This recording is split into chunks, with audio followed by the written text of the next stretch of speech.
have a world-class innovator, health leader, many years at the VA, and now maybe one of the most exciting AI companies. We have someone who has spent a career leading the very top, broad, deep end of consulting, and now leads the largest sustainability consulting company on earth.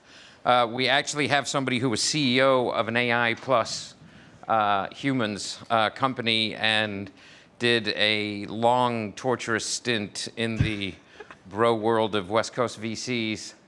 And Josh called me and said, hey, we need to lower the average IQ of the panel, so would you come out? And I said, yeah, sure.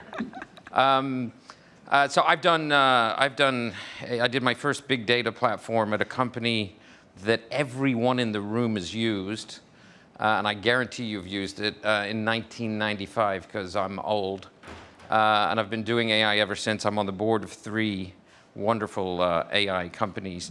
So would you just add something, starting with Amanda, would you just add something to who you are and where you're at?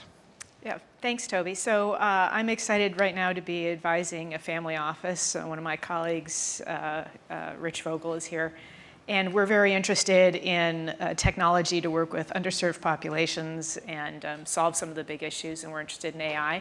Prior to that, I was managing an AI software company that's focused on facilitating human intelligence to solve problems. So we talked about replacement and augmentation. This is really about facilitation, which is a subject I want to get into further. And then I did do a tour as a VC for a while. That was my 4th startup. So I'm an investor operator. I'm glad to be with these guys who I've been friends with for years, thanks to you. We're not friends. With them or with me? We'll move on from that. It's great to be with all of you. Good morning, everybody. Tom Reichert, I lead ERM. We are the largest global sustainability consulting firm, 8,000 people.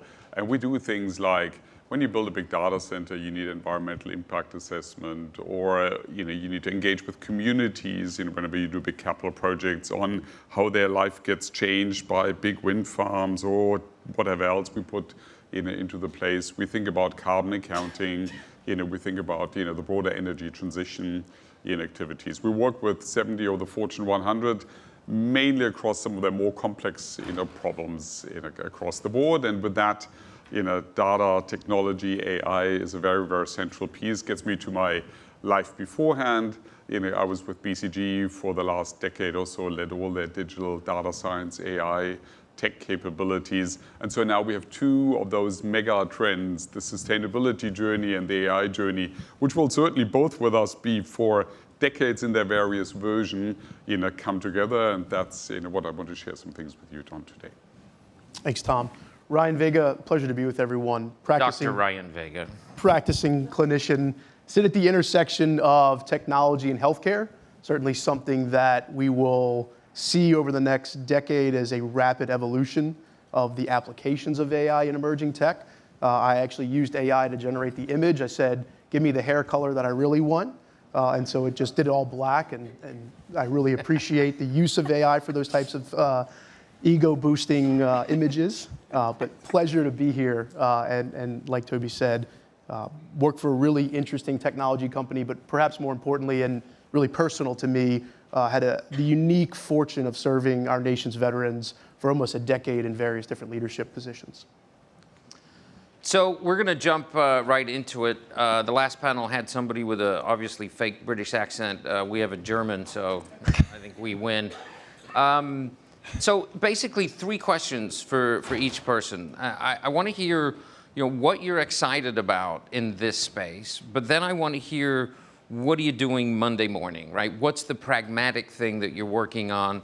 And then the peril piece of it, what do you worry about? And we'll start with Amanda and go, I think that's south. So I think in terms of what do I worry about, I mean, I'm excited to be here and explore these different applications of AI. One of the things that I come away from these sessions about is like, what can I do and how can I apply this? And I think there's so much, what I worry about is the conflict and how AI has the potential, as the last panel was just talking about, to erode trust. Deep fakes, whether they're audio or visual or creating real conflict in our communities and in elections on students on campuses. And as I said, I'm very passionate about the use of AI to facilitate human conversation. I think X said last night, we're living in a reality created by other people's imagination. And the concept of harnessing human insight in human ability to solve problems is something that is really difficult when people are spread out over time and space. And there's a tremendous amount of knowledge in our own companies, in our customers, with our fellow citizens in our communities to solve really big problems. And AI has the power to be a very astute facilitator of human interaction, where it's not AI cognition, it's human cognition, but it's AI facilitation of those interactions at scale to solve some very significant problems. I live in a bluish, purplish dot in a red state. There's a tremendous amount of conflict that is local to me and our school districts, as an example. There are conflicts, as I said, that are global, where this technology has helped facilitate solving problems between countries, responding to conflicts. But that technology is available to every manager, every leader in this room. It's in the thousands of dollars, not in the millions of dollars. And you can use it to work with your customers. You can use it to work with your employees to solve problems and challenges about what products to bring to market, what services to bring to market. And you can also use it in your communities to bring people together to solve problems like homelessness and gun violence. So I think that is one of the most exciting applications of AI. I'm happy to be a resource to anybody here to talk about it in more detail. If a use case comes to mind, I can help you understand some of the companies that are in that market. Because I think that is one of the most powerful things, facilitating the human capability for problem solving, because human cognition so outpaces AI at this point, that unleashing human insight to solve problems at scale is something that's important to me. Very cool. So I believe that the AI world is going to be the instrumental way to solve a whole set of our sustainability challenges. And why am I saying that? I think we need a language for sustainability, and that's really going to be based in data. We all know, and we all see the media part of, it's getting warmer, it rains more, it's more wildfires, but we don't have the common basis, for conversation and for action in that space. And that is where my real hope sits, for everything that we're discussing over the time to come. Now, there are also a set of things that are very, very different to what we've seen and what our experiences have been so far. The first part is, this is not a world that is full of data to even start with. There are some great areas. Some of you might have seen the really critical work that actually exists since 2009 on planetary boundaries, that a set of scientists have worked on the total shape, of the world and is updating it every year. And if you need the scientific conviction why we need to act, just read the last report from last year. 6 of our 9 planetary boundaries are now beyond the limit, and means the ecosystem will be impacted. We know a lot about geology data when we open up a mine or we close down a power plant. But what we don't have is data that goes across the ecosystem. You'll be talking about health systems in a moment. You think about supply chains in the automotive world. We don't know the carbon consumption across the different steps. We don't really know the water consumption. We don't know the human rights treatment across them. And many of you will be involved in different forms in your companies to try and chase many of those things down. But in order to really act, we need to see how things move along. It's very, very similar to when we went into process optimization, just a couple of decades ago. We wanted to know, what's the process baseline? What's the process productivity? What are the lean principles, etc.? We have to go through the same part on the sustainability journey. There are, though, also a couple of things that are very different. The impact that we are having every day, like every piece of carbon we put in the air, it doesn't matter where it comes from. It doesn't matter whether, a bank, data center produces it somewhere in New York, or it's a car manufacturer in China, or someone in Japan. It all goes into the same atmosphere. So we need to solve actually a problem that has second-order effects for everybody here. The other part is, we need to work this in ecosystems, so collaboratively. There are great examples out there, when you look at AI for soil health, in Europe right now, which helps farmers to figure out, what to actually do with their soil on their cell phone. Temperature, how much fertilizer to use, how much water to use, and therefore minimize the effects, save money, and save carbon and have positive impact, on the world. So those are the types of things that we need to figure out. Now, what I'm excited about, Toby, to your question is, we've run about 50 use cases now in ERM, all together with clients. And now we're working our way through these ones. And it's great to see that collaboration across those systems happen, whether this is about measuring cost and carbon and energy consumption in production environments. So we work a lot on that. We work on assessing outside in what the ESG trajectory is in private companies, because not so much is published in there. We do a lot of work in mining. So quite across the part, and it's exciting. As always, you get started, you learn a lot more about it. Let me just close on the hard parts. You already, Amanda, spoke about some trust. We'll talk a lot about ethical AI. There's one piece in sustainability that is very tricky. There's a very wide divide between the more developed countries and then global south and other parts, already now in sophistication. There's a real concern that data will strengthen the case in the more developed parts of the world, and it weakens the case in some of the other parts of the world. We've got to be very, very conscious about how we do that and how we help everybody, given that we all affect the same atmosphere, to make progress here. So by show of hands, how many of you all in the past several months have had some interaction with the healthcare system? All right. Now, keep your hands up if that interaction was great, exceeded your experience in terms of Okay. So Well, got one. for most of us, our experience with the healthcare system, whether it's in America and globally this is true as well, is often not what we expect it to be. And there is no shortage of technology being applied every single day that is supposed to be the savior. We thought this was true with electronic medical records. The digitization of medicine would save the day. It would enhance quality and safety, providers would be more satisfied, and in a lot of ways it's done the opposite. What's really exciting about artificial intelligence, if we are practical and pragmatic in the way that we apply it, is it can help alleviate a lot of the both administrative and the cognitive burden that have been placed on workers in healthcare and caregivers and nurses and physicians and individuals who are just trying to help you schedule your next appointment at the front desk.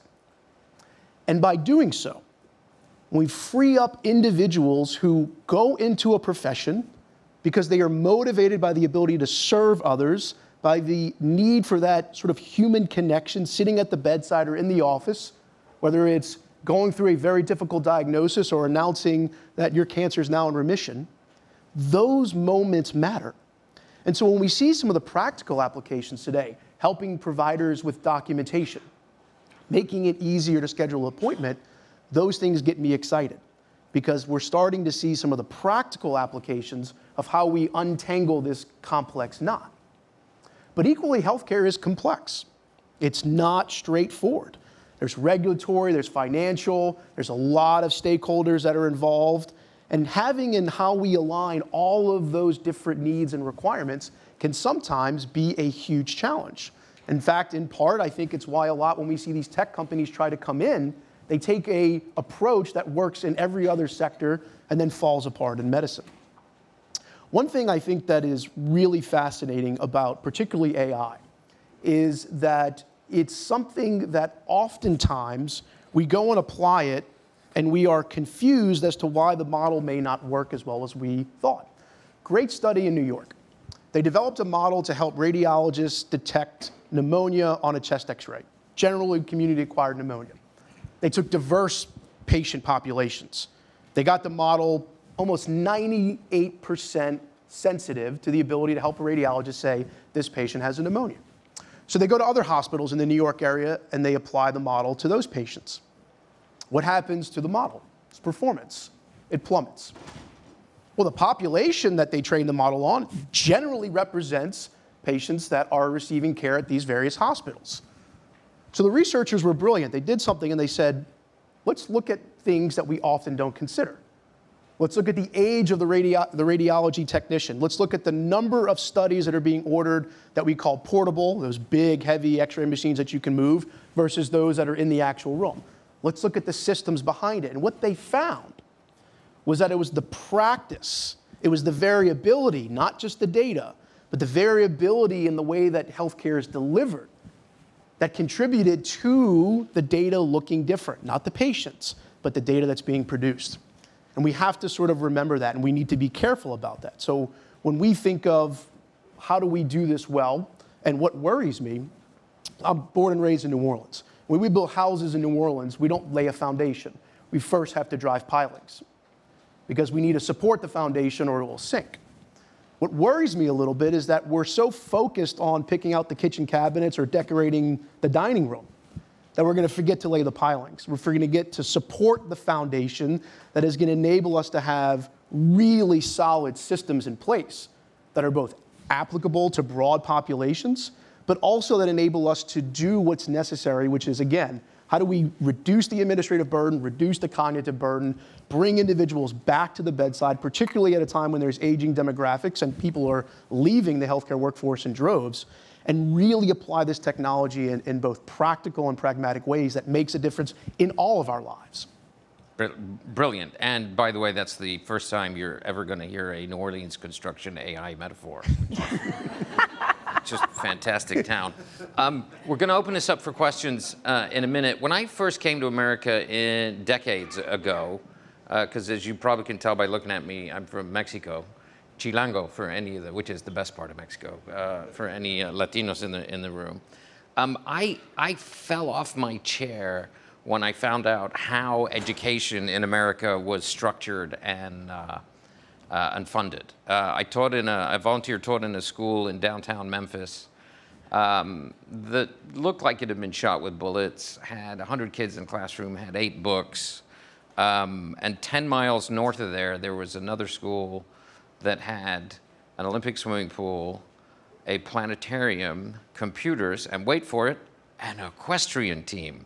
That means a horse team. It's like, what the?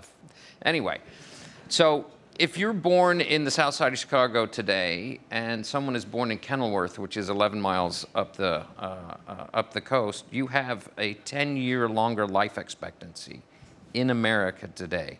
If you look at the food supply and food security differences, just as bad. And if you look at the education platforms, even worse.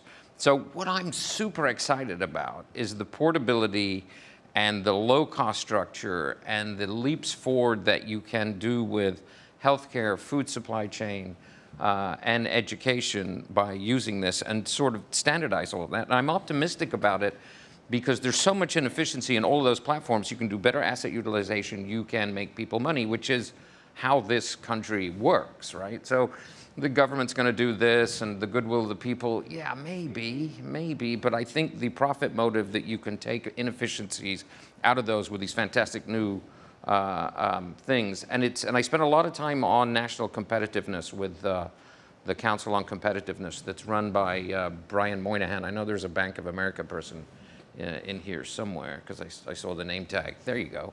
Wonderful human being running that. It's important for our national competitiveness not to have that waste and that, it's what soccer people call kicking the ball in your own net, which in soccer that's bad.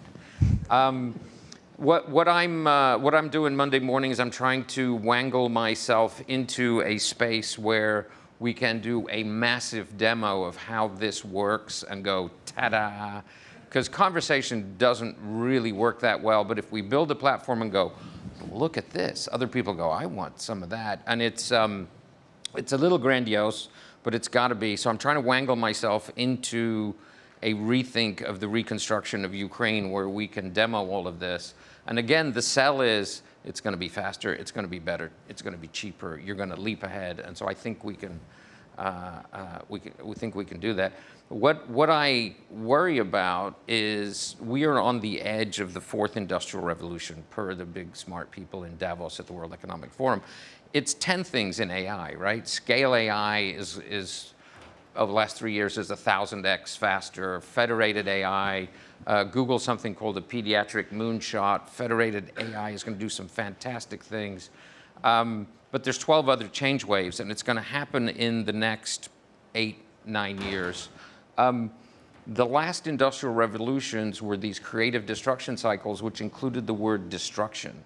And I don't think we're paying enough attention to that side, right? Jobs go away, others come up, but they don't happen in the same place. They don't happen at the same rate.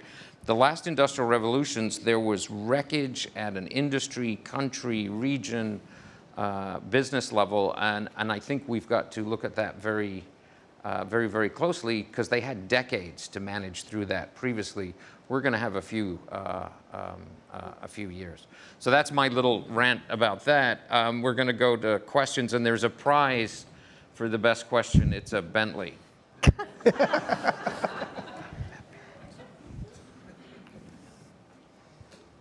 It's a boxcar. Jessica. Yes, hi. Aaron, sorry, Ryan, but quick question. So, in thinking about employing AI in the healthcare community, we know that physician and provider burnout is endemic. Endemic, all the icks. How do you see AI actually being utilized to return that humanism to the healthcare interaction with patients? We often talk about how the technology can make things faster, cheaper, easier, but where does the humanism side of it come into play so that we can really take a lot of that off their plate and allow providers to go back to that core relationship that got them in the field in the first place? Yeah, it's a very important question. That's it. Done. We've introduced inadvertently so much complexity into the system because there's this gravitational pull towards technology can solve all of our problems. And then when you unfortunately unpack challenges with something like pair therapeutics, where we see a digital technology, we say it works better than a pill, but we lose the rationalization that it's far easier to take a pill than it is to use a 15-minute app, and people are people. So I think one of the most important things that we can do is to make sure that the individuals that are at the table thinking about the applications of these technologies are the individuals who are using them and experiencing them. So first thing we've got to do a better job of is making sure we're bringing in clinicians and nurses and administrators and patients to really center on how do we want to experience these types of technologies. And then more importantly, we're seeing a tectonic shift in the way that we interact with systems and machines as humans. And how do we define that relationship predicated upon trust? If we do those two things, the world really is our oyster. And so we can do better documentation, prior authorization. We can order things. We can push notifications to patients and schedule appointments in real time because we've noticed over a week their blood glucose levels have ranged too high, they're not taking their insulin, and it's because they can't afford it. We'll better contextualize information instead of just sending physicians droves of data and then saying, go do this in your spare time and try to make sense of all of this non-intelligence. So I think if we can do those three things, if we can make sure the right stakeholders are present, which includes patients, we can define what this relationship is that we want, and we can start by tackling really practical challenges, I think we'll see an enormous amount of bringing us back to the bedside, bringing clinicians and nurses and whoever it is back to that human touch and that engagement. Then the joy will return and sort of some of the burnout will eventually subside.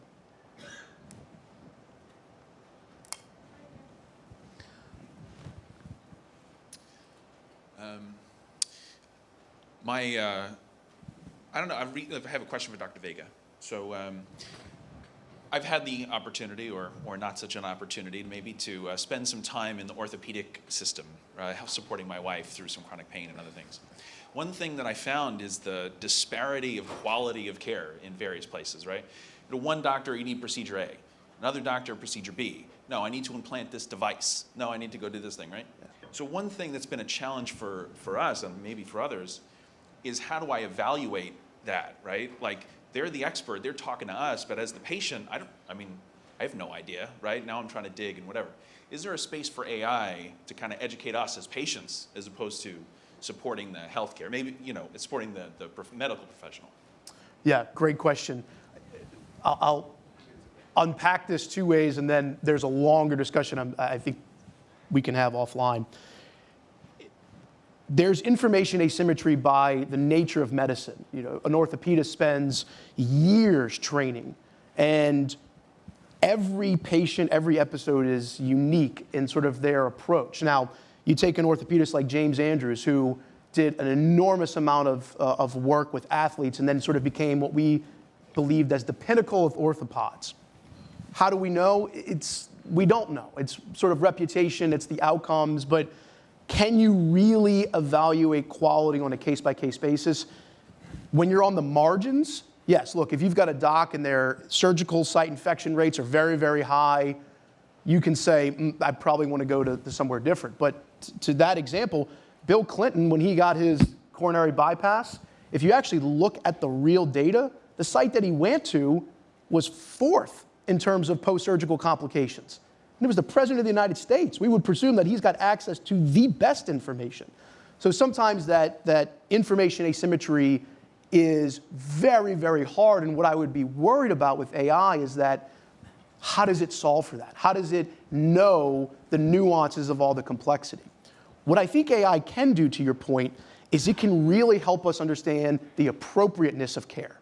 So when is surgery really warranted versus when it's not? And there's going to be variability. I think that is a space where AI will come. The quality discussion is so incredibly complex, but you're exactly right. How do we navigate such a complex system when there's so much information asymmetry and it's predicated upon, even as clinicians, we struggle with this?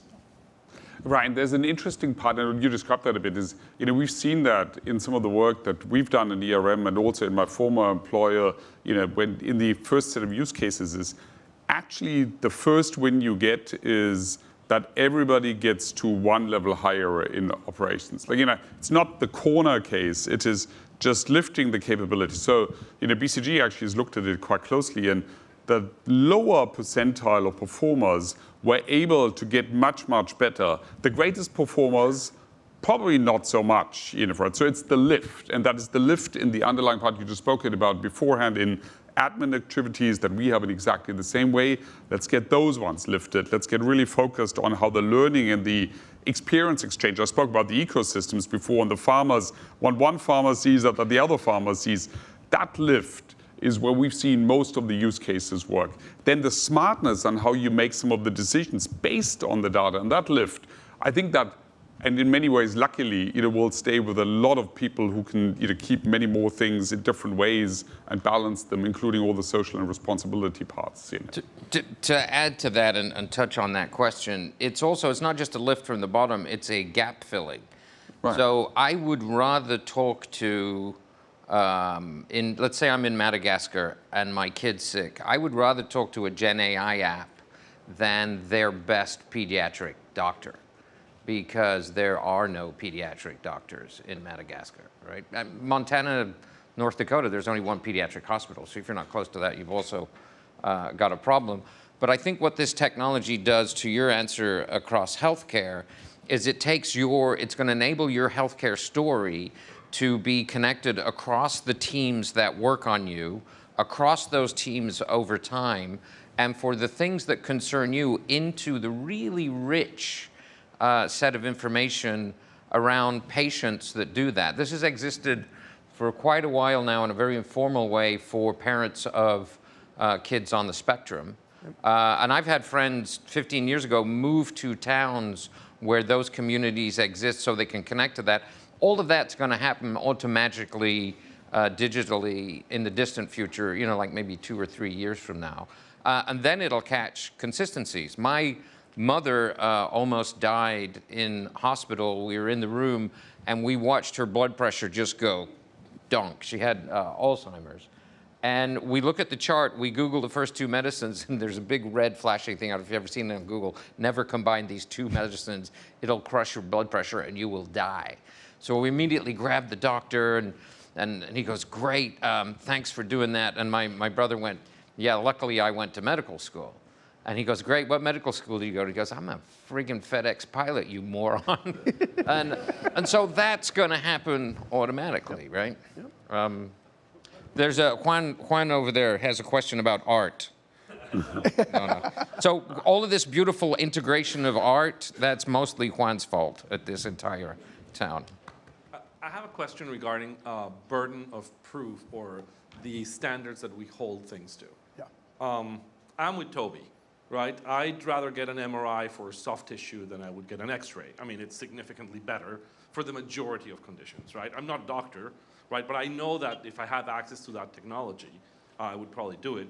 I would probably rather trust, a system that has been trained on 1 million, on 1 million MRIs than, the best doctor that I would get, even at our top facilities, maybe has seen a couple thousand of the same cases, maybe hundreds of thousands, but not millions. So I think the burden of proof question is the one that I'd like to bring to the table, which is, when is AI good enough? Because I think we're trying to hold it to this, it has to be perfect, but, maybe 10 times better than the best human at the job, I'll take that. I'll take that anytime I can. So that's the question. What's an acceptable burden of proof for a machine? I don't know. And here's the reason I don't know. When I first started training in 2011, between 2011 and 2013, states across the US began to implement sepsis bundles, how we manage patients with sepsis. This was based upon the best literature we had. We met the standard of proofs, randomized controlled trials. In 2015, a meta-analysis came out, shattered medicine. We found out that the way that we were managing sepsis with giving patients a ton of fluid was hurting them. In fact, we learned through that the one thing that made the most difference was how fast we gave you antibiotics. And the paradigm was completely flipped. So medicine is always going to be a moving target where the level of evidence is always going to evolve. But to your point, and I think you make a very important point, that I'd trust something that's trained on millions, not the best. It's going to be the accessibility to that amount of data. When I first started taking care of patients with COVID in the hospital, we were giving them azithromycin and rifampin. Within 3 weeks, we learned globally that we were hurting patients. So that ability to combine all that data and rapidly learn was vital. So I think your point of when we see the types of systems that we can build on mass amounts of information, we're going to get better about knowing. Now, perfection is the enemy of good. What's going to be that burden of proof? I think this goes back to we have to define what that relationship's going to be. When do we trust it? I think that'll be a moving target, but we'll see. So, Can you add something about humans and plus AI? yeah, I was just because you've gonna actually ask, done that. One of the things about training AI on these sets of data, and we've talked a lot about raising the bar and getting, it's like the argument about self-driving cars. What's the acceptable number of accidents if you're a much better driver than a human? I think one of the challenges is picking up the anomalous information, right? The human insight, because what you really want to get to is the person who goes, you know what, we should try this. Right? And I think it's interesting to think about how we design systems to capture the positive information that's coming out that's not as you expect, right? The anomalous data that says, well, what if we did this? And that's that human innovation, right, that we worry about designing out of these systems when you're trying to raise the floor up. And I think that's what we were talking about. When I talk about human interactive AI, we're talking about AI facilitating human insight. And one of the things that it does is pick up innovative ideas. And when people get behind them, it lifts them up as a signal to solve problems in ways that people hadn't expected. And it's a flip side. This isn't AI that's trained on mass quantities of data. This is AI that is stone cold empty until people start reasoning inside of it with each other, not with it. And it facilitates the exchange of ideas to build a signal that you otherwise wouldn't get. It's another way of solving a problem, aside from just looking at a million cases and saying, how can we raise the floor? This is about grabbing the unique solution and lifting the signal up for action. So, and I think that's massively important because especially in the West, we forget where we live informationally, right? I sit in companies where they're having an argument of this is the best marketing plan. No, this is the best marketing plan. it's not like what's the capital of France, where there's one right answer, right? There's very, very few things that fall into that, right? What's the atomic weight of lead? What's the capital of France? What's the best city in Mexico? Mexico City, clearly. What's the best soccer club? But then you think about medicine and science. The history of medicine and science is, oh my God, we had that completely backwards. Darn it, here we go. Right. So it's not even that side. I mean, astrophysics is, an 8-year-old would go, what's wrong with you people? How do you not know? I mean, just every 2 years, it's like, yep. Completely backwards, didn't see that coming. The theory must be. So there's AI that everybody in this room can use to solve problems, right? There's AI that they benefit from. You know, I sat down at breakfast there. I love the mix here. There's small business owners and captains of industry, and they were like, well, what does this have to do with me, right? How do I, aside from going into Claude or ChatGPT or Bard or something and saying, I asked it the other day, you know, my daughter was trying to figure out how to send an email to a coach, and she said, congratulations on your season. I said, did they have a good season? And I said, let's ask Claude. And it said, well, I would tell you, but that's 2023 and it's still 2022. Nice. You know, so I mean, when you look at that kind of platform, how do we bring the human insight back into it? I asked Claude, and this is in my. It apologized. I teach a booth on Kellogg Little Tiny Things and at the Naval Postgraduate School. And in my recent presentation, there's a thing from Claude where I say, hey, give me the top 10 of these things. And it gave me the 10. And my daughter went, hey, that first one's not real. And I said, hey, would you put this in a table of real versus non-real? And he goes, yeah, my bad. These 9 are real. This one is not real. And then I said, give me some proof that those are real. And it was actually just expensive ciders, right? It wasn't anything really complicated. And it came back with food and wine reviews, links to food and wine reviews, Google Maps of the headquarters of these firms. And then I went, hey, I just checked all 10, they're all fake. And it came back and it literally said, yeah, my bad. I made a mistake and then I tried to cover it up with all that information. And that's probably an ethical gap. I'll try to do better in the future. I'm like, if you haven't had this experience, you will. Like Home Alone. Right? Now, there's no way that gets fixed with the models, right? If you want to know how complicated these models are and how hard they are to think through, Google the word phenomenology, the word epistemology, and AI, and understand that it's those 3 things combined. It's almost impossible. The way you fix this is you have Overwatch and you have checks. And so it'll screw up 2% of the time.